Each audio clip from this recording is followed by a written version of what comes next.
Marcus Aurelius was probably the most famous man on the planet at one point in time. He was the emperor of Rome, and yet he wrote daily journal entries to remind himself on how to be a better man. This book is essentially the diary of the most powerful person in the world, wrestling with the same challenges we face every day. So in this video, I'm going to share with you what I've learned from him and his Stoic philosophy about one thing we all struggle with: procrastination. There was this one morning, and I remember it way too clearly. My alarm went off and I instantly felt the weight of only getting 6.5 hours of sleep. My body was heavy, my eyes were barely open, and I thought, no, not today. You can skip the workout. And here's the thing. My gym is literally in my garage, 10 steps away. Probably a little more than 10 steps, but there's like no commute. But I just laid there, wrapped in that warm, lazy feeling, giving myself excuses like candy, until the guilt started creeping in. Then that Marcus Aurelius line popped into my head. At dawn, when you have trouble getting out of bed, tell yourself, I must go to work as a human being. And it hit me. Dude, this is a blessing. The fact that you can even get up and lift is a blessing. I threw out the blanket, annoyed at myself, walked in the garage, and got it done. And the workout, it felt great. But the real win was breaking the pattern. Sometimes procrastination is just the comfort of the blanket, and the clarity of a single sentence is enough to rip it off. Stoicism removes mental resistance by reframing discomfort. Marcus wasn't telling himself to push through, he was reminding himself of purpose. The mental shift from I don't want to this is what I'm here to do eliminates the internal debate that keeps you stuck. Research in behavioral psychology shows that decision fatigue is one of the biggest drivers of procrastination. When you debate whether or not to do something, you drain willpower. Stoicism gives you a pre-made decision framework, a mental shortcut that removes the negotiation. Studies from Stanford show that clarity of purpose reduces hesitation and increases follow-through by up to 40%. So the next time you're resisting action, don't negotiate with yourself. Instead, remind yourself of one simple truth. This is what I'm here to do. Strip away the drama, remove the debate, and just take the first step. Clarity removes resistance. But starting is the problem. Sometimes we procrastinate because the task feels too big. Here's how Stoicism breaks that down. For the longest time, reading felt like this giant monster just waiting to eat me. Because in my head, reading didn't just mean reading. It meant taking notes, remembering everything, perfectly understanding the material. And it felt like school again. And I'd stare at the stack of books on my desk feeling completely overwhelmed. So instead of reading, I'd just avoid it. Then I found this line from Marcus. Do the first thing and let the rest follow. And it clicked. The first thing wasn't reading for 30 minutes. It wasn't finishing a chapter.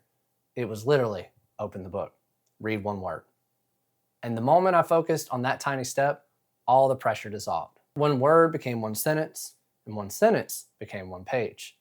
Now I keep one book on my desk instead of a pile. One book equals one step, and everything else naturally follows. Procrastination thrives on complexity. The more steps you see, the less likely you are to start. But when you focus only on the first action, everything else becomes automatic. Stoicism strips tasks down to their simplest form. You're not trying to read more or be productive. You're just doing the next obvious thing. This removes overwhelm and makes starting effortless. Marcus understood that momentum comes from action, not intention. Neuroscience research shows that our brains resist tasks that seem complex or undefined. This is called cognitive load. When you break a task into one micro-action, you bypass this resistance.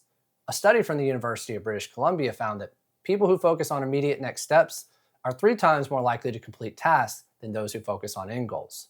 So when a task feels overwhelming, ask yourself, what's the very first thing? Not the whole project, just the first action. Open the document, read the first word, write the first sentence. Let the rest flow naturally. Momentum is built in steps, not leaps. But even when you know what to do, procrastination can creep in to worry about outcomes. Here's how Stoicism cuts through that. This one hit me during a moment of burnout. I sit down to film a video and immediately find a reason to get up. I'd open up YouTube and instantly feel this pit in my stomach. My thoughts would spiral. What if nobody watches this? What if it doesn't grow my channel? What if it's not good enough? And the more I obsessed over results I couldn't control, the less I created anything at all. Procrastination wasn't laziness, it was fear of outcomes. Then I remembered this line from Marcus. You have power over your mind, not outside events. And it honestly felt like someone unplugged my anxiety. I realized I was measuring myself by things that I couldn't control. View count, subscribers, algorithm, none of that's within my control. What is in my control is the inputs, making the video, uploading it, learning, and repeating that process. Same with reading. I used to want to read perfectly, take perfect notes, have perfect comprehension, and if I couldn't guarantee that outcome, I wouldn't start at all. But the minute I focused on inputs instead of outcomes, the procrastination loosened its grip. Clarity removes resistance. When you stop trying to control results and focus only on what's in your power, procrastination loses its grip.